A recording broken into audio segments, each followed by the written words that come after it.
In this video, I'm going to be showing you guys the best ADC champions to rank up with in Wild Rift. So let's get right on into my tier list. Alright, this is my Wild Rift ADC tier list. So let's just get right on into it and let's talk about the D tier champion. So in the D tier, I have Misfortune. The reason why I have Misfortune in D tier is because she does have a very good laning phase, but it's very hard to actually execute her champion in ranked. Because in order for her to get a bunch of damage off, she needs to be able to get her ultimate off. And right now, melee champions are pretty strong, and a lot of the times compositions will have CC, and it'll just be extremely hard for MF to deal a bunch of damage compared to the other ADCs. I do think she has a great lane, but you have to be extremely talented with MF to pull her off, and I just think it's not really worth playing this champion.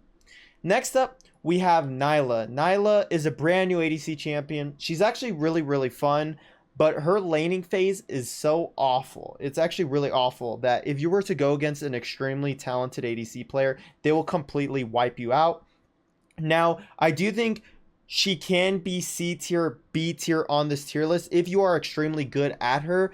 But if you're just a normal person, there are better picks that are available that you can execute much more easier and get a bunch of wins with. Now, Nyla can be picked against super squishy compositions, which you will find a lot of success in. And if you did want to take Nyla, I would probably pick Nyla against like Samira, or maybe even I like playing Samira. I mean, I like playing Nyla into Jinx. You could even play it against Tristana, kind of.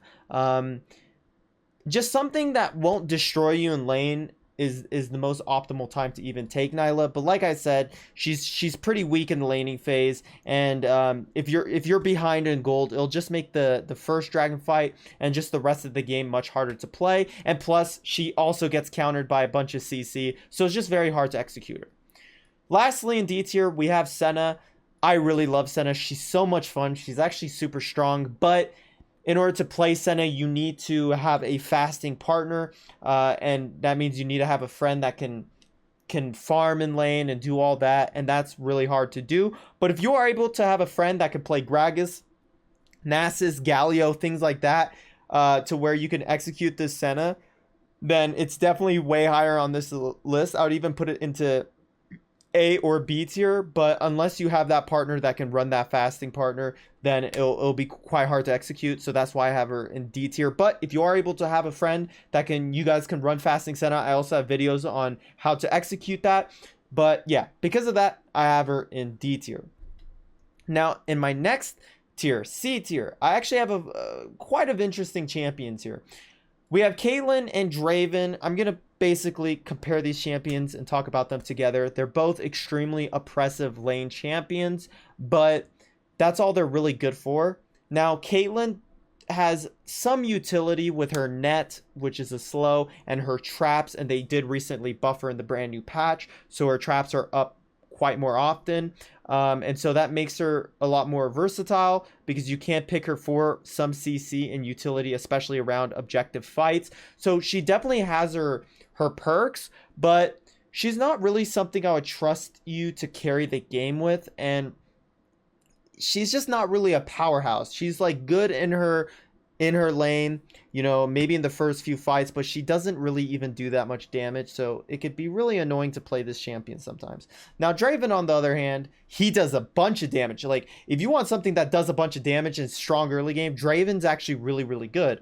Now, the problems with Draven is he's really hard to play, to be honest with you. He's extremely hard. That's why you don't see much Draven videos. But now that I'm thinking of this, I should make a Draven video.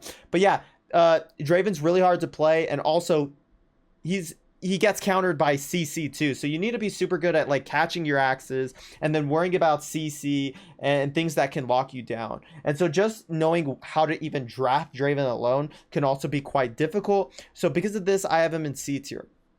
Next up, I have Corki. Corki is amazing. I love him super. He has a bunch of damage. His lane's really amazing. His package can be super useful for dragon and objective fights. The reason why I have him low on this tier list is because his damage is going to be translated into AP damage. So usually your team is going to have a bunch of AP, hopefully in the mid, maybe top jungle, and so you don't necessarily need an AP ADC, and plus Corki is not really a hyper carry. So if you want something that has utility and that can shred, Corki is a good option. He's a very good option. So let's say I have a Yasuo in the mid lane, I have an Ornn in the top lane, and I have a Kha'Zix in the jungle. I would be willing to go Corki because it'll give us some AP damage and his utility could be very useful. Another downside with Corki though is his range is not that far, so you need to be really good with using his ultimate correctly so that you can deal damage at a farther range. Next up, I have Samira. Samira, 10 times better than Nyla for the ADC role. You can really do a bunch of crazy stuff with her. She does a bunch of damage. The only reason I have her in C tier is, number one, you need to be really good at knowing how to get your S tier extremely quickly, and you just need to know the right combos. The second reason that she's in C tier is that you can't pick her every single game. Samira is not a champion that you could just pick, like be a one trick at and win every single game, compared to the champions that I have higher up on this list. Samira is in niche games where, oh, this is a perfect Samira game. They have no CC. They can't stop her in any way.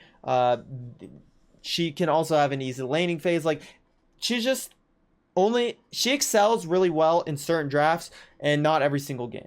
So that's why I have her in C tier. Next up, Twitch. Now, I personally love Twitch. I think he's amazing. I would actually put him in A tier, especially with his AP ability. But he's, number one, you need to be really good at playing Twitch. You need to know how to use his invisibility and get cheesy kills off and really get a gold lead, and just know how to kind of get away with things with Twitch. And he's kind of hard to pull off. And so there's, like I said, just easier champions to play. Like most of these champions that I have down here are pretty hard to play. So it just doesn't make sense to play them to rank up. But Twitch is really amazing. I really do love him, but because of how hard it is to actually execute him, it can be difficult. But if you do want to play Twitch, make sure to pick Twitch against super squishy comps, like a Sona. Like if you're against a Sona, pick Twitch, just super squishy comps, run AP Twitch, and you'll have a great time. B tier, this is where things get more fun. So we have Tristana, Jinx. Tristana, Jinx are really good, especially with Lulu and the current Enchanter support meta that's going on. Jinx, Tristana have insane amount of damage. They have insane amount of range. They're just really, really good. And you could literally pick them. You could pick them pretty much every single game. The only problem you would have with Tristana, for example, is if you're against a super tanky composition, just make sure to run Giant Slayer if you are picking Tristana against a tank comp. But Tristana, very good, and Jinx, very, very good. They're just more hyper late game kind of characters. So early game, you might suffer with these champions, so you just need to be okay with that. But towards the later parts of the game, you're going to be hitting extremely hard. Next up, we got Lucian. Lucian's extremely good lane bully, especially with the new runes, being able to run Brutal, Bloodline, and I kind of missed one of them, Coup de Grace.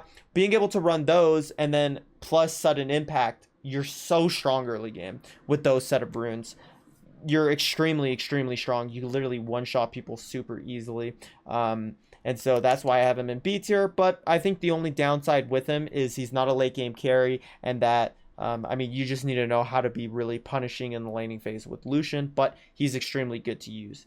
Next up, we have Xayah and Ashe. These champions are super, super good. You get a bunch of range, you get a bunch of utility with Xayah's feathers and Ashe's ult, Ashe's vision that she can get. They're super great champions because they counter. Ashe counters basically every single ADC in a way because she can lock them down with her Ashe ult, and she's so strong in lane that you could literally beat every single ADC in this tier list with Ashe. And Xayah is also another champion that's extremely good in lane. It's literally impossible to lose lane with Xayah. Like, I'm just trying to think of it right now. The only reason you lose to Xayah is your own fault, because if anything, you go even in lane. So either you're winning lane with Xayah Ashe or you're going even. It's literally impossible to lose with these champions in lane, and that's why I have them in B tier, because they're not hyper carries, but they're such good picks that they meet right down the middle.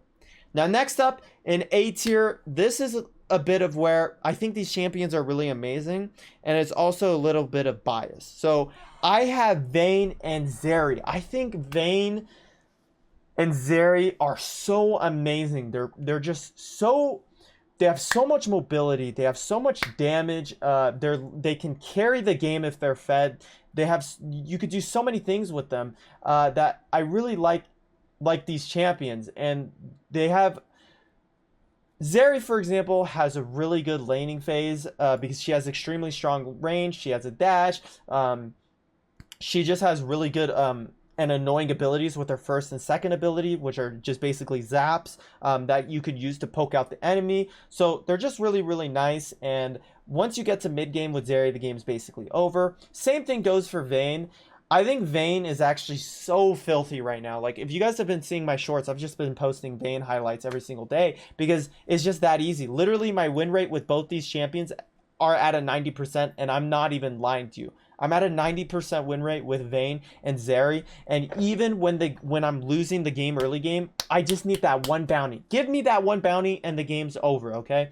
So I recommend these two champions. They're very hard to play, though. That's the one thing I gotta say. They're extremely rewarding if you know how to play them. So I recommend you mastering one of these champions because they're extremely, extremely good. Now, next up on this tier list, I have Varus in A tier. Varus is amazing. He one-shots. He has the range. He has the utility. He literally has everything. You could pick him every single game and be perfectly fine. Literally, he's so good. Especially with his AP or AD build path with Essence Reaver, or if you're going Gnasher's Tooth Riftmaker. They're just great build paths that you can go, which makes him more versatile, which means you could pick him in multiple different types of games, because in drafting, the more options you got, the better with one champion. So it's just really, really good. And I mean, Varus has been in a meta ADC. Even Varus has been the only ADC that's been good and competitive, like, throughout the entire existence of Wild Rift competitive. So that's how you know Varus is a really strong pick. Now in S tier, you guys know these champions. They're so amazing. Let's first start off with Kai'Sa. Kai'Sa is single-handedly the most broken ADC right now, especially AP Kai'Sa, Man Immune, into Gnasher's Riftmaker. Like, the build is just insane, guys. Absolutely insane. I mean, everyone knows this. This is why Kai'Sa is even banned. Now, luckily, you got options with this champion because of the AD build path too, but I recommend you stick with AP. But Kai'Sa, she has the damage. Her laning phase is extremely good. She can literally poke out mages with the AP build path. I mean, she literally has everything. She can hyper carry game, everything. She shreds tanks. I mean, it's insane what this champion can do. So, a must. If you want to rank up, Kai'Sa is a must. Next up, we got Jhin. Jhin has the utility. He has the damage. He has, like, he can create opportunities with his build, with his kit, the grenade as poke, the root as lockdown, the traps as a slow, so your teammates can chase, your ultimate to catch out people when they're far away. I mean, Jhin can literally do everything right now. Now, I wouldn't consider him a hyper carry, but he is actually so good, and his laning phase is the most easiest thing ever. So, especially, guys, to anyone that doesn't even play ADC, if you get auto-filled ADC, Jhin should be your go-to pick because he's so easy to play. He does so much damage, and he has so much utility. You literally can't ask. Like, literally, I would say Jhin is a better version of Ashe. Literally, right now. Jhin is literally a better version of Ashe, and that's why I have Jhin in S tier. And his laning phase, his laning phase being so easy to execute, that's why that's another reason why he's in S tier. Now, last on my tier list, in the S plus tier, is Ezreal. Ezreal has a bunch of damage. His laning phase is super easy. He's super safe. I mean, you could literally do anything with this champion. The opportunities that you can do and the plays you can create with Ezreal is really nice because he has the poke. He has the mobility. Your ultimate can secure kills from super far. If you're against a Lucian in lane, Ezreal's a great pick because you could play safely. If you're against a Zeri, for example, it doesn't even matter because you're both scaling as an ADC. So Ezreal is just super easy to play. Now landing his pokes, on the other hand, could be hard, like, you know, landing all your abilities. But he's just super easy to execute and super safe, so I definitely recommend him as a champion to climb up in ranked with. But guys, this is my tier list for Wild Rift patch 4.0a, I think, or is it 4.3a? Yeah, 4.3a. It's just you can't go wrong with the champions from S tier to B tier. If you play any of those champions every single game, I think you'll be able to climb quite nicely. So with that, guys, I'll catch you guys in the next one. Peace.